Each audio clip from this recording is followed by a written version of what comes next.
Number 10. In February of 1942, the United States was still recovering from the Japanese attack on Pearl Harbor in December of 1941. So, when an unidentified flying object was discovered hovering over the city of Los Angeles, the city went into near panic, as there were hundreds of witnesses. The military got involved, fighter planes were shooting at the UFO, and a spotlight shining on the object as the government was trying to figure out what it was. So why didn't something like this make headlines around the world? Well, World War II basically took over the media at the time. Number 9. In December of 1965, residents of Kecksburg, Pennsylvania witnessed a fiery ball shooting across the sky and watched it crash into the nearby woods. In the next moment, the police and the military were roping the area off to keep onlookers at bay, and no one knew what was happening, except that something large got taken away on a flatbed truck. The event entered into legend, and there has since been a replica constructed, depicting what people think crashed in the woods. Many unanswered questions still surround this incident. Journalists have been pushing hard for some answers, but NASA and the government is still staying tight-lipped on the whole thing. Number 8. Also known as Operation Saucer, in 1977 there were several UFOs spotted over the island of Colares, located in Brazil. These sightings had numerous witnesses, 400 total, who claimed to have been attacked by radiation beams, which left wounds including puncture injuries and burns.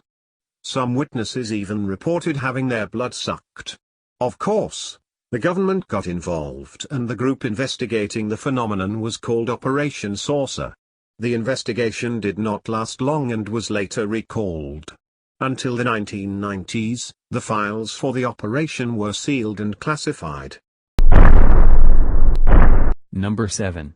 In November of 1986, Japan Airlines Flight 1628 was carrying a shipment of wine between Paris and Tokyo.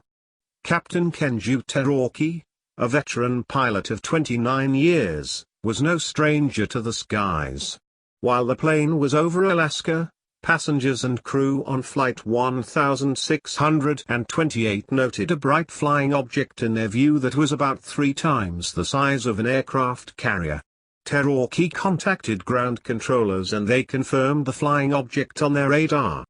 For over 300 miles and 50 minutes, Flight 1628 observed and tracked the UFO. Number 6. If you were living in Phoenix, Arizona on March 13, 1997, you may have been looking up to the skies and wondering what in the world you were seeing. In fact, odd lights were seen over 5 different cities in the state of Arizona. First, there was a row of 6 lights seen over Phoenix, the first city to report the light. Then it was followed by another row of 8 lights moving in unison, and that was followed by 9 connected lights. All of the lights moved slowly and hovered over the state, and all in a V-like formation. The sightings started around 10 p.m. and ended around 2 a.m. Number 5. What better way to make a UFO sighting more dramatic than to have the object make an appearance during an air show? Well, that's exactly what happened at the El Bosque Air Force Base in Santiago, Chile, during their annual air show, which included acrobatic performances from the world's finest pilots. The civilian who took the video didn't notice the anomaly on film until he got home to review it. He was so disturbed by what he saw that he alerted the Chilean government. Skeptics tried to say the anomaly was a bug, but believers and UFO experts believe that something special was caught on camera. Number 4. Now we enter into 2011, which seems to be the year that was filled with more UFO sightings than ever before. What's even more interesting is that this was not the first time that Jerusalem had a sighting of a UFO fleet or single craft hovering over the city before shooting up into the sky. A fleet was sighted in 2012, and before that in 2011, both over the same general area.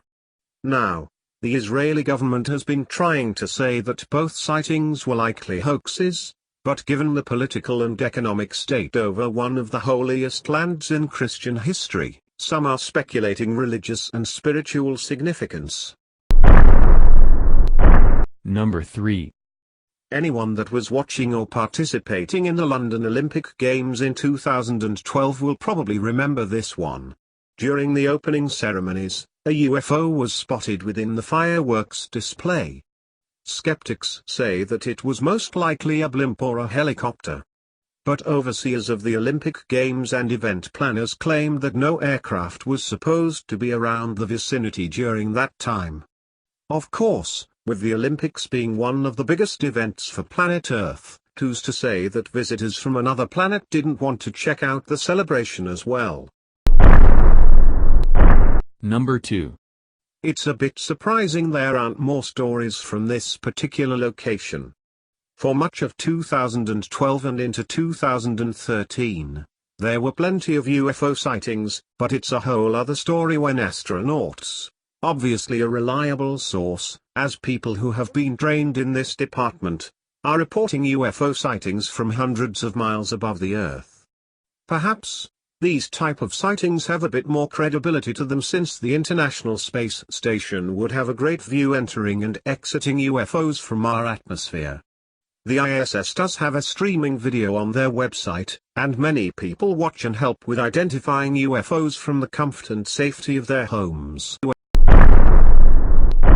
Number 1. 2013 saw a decrease in UFO sightings compared to 2012.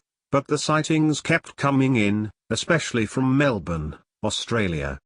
One well-documented case happened in September 2012, when footage over Carlton Gardens indicated that there was an unidentified flying object hanging over central Melbourne.